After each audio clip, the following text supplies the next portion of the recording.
रावत इंतखाब हार गए। लाल कुआं से उम्मीदवार थे कांग्रेस के हरीश रावत, वो इंतखाब हार गए और बहुत मुमकिन ये होता अगर वो जीतते और कांग्रेस इख्तिदार में वापसी करती उत्तराखंड में तो हरीश रावत ही बहुत मुमकिन है कि कांग्रेस के सीएम उम्मीदवार का चेहरा होते। लेकिन एक बड़ी खबर और बड़ा झटका भी इसे कह सकते हैं कांग्रेस के लिए, हरीश रावत इंतखाब हार गए हैं लाल कुआं से।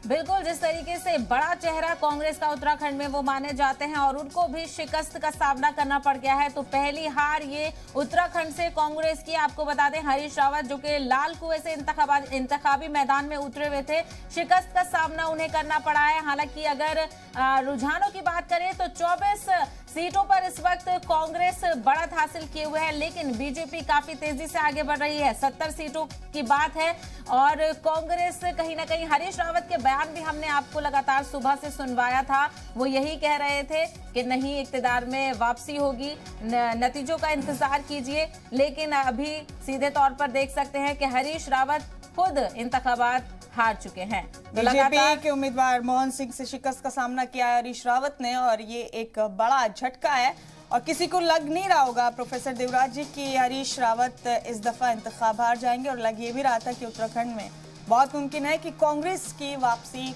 हो जाए। तो ये रिजल्ट इस सीट का क्या कहता है?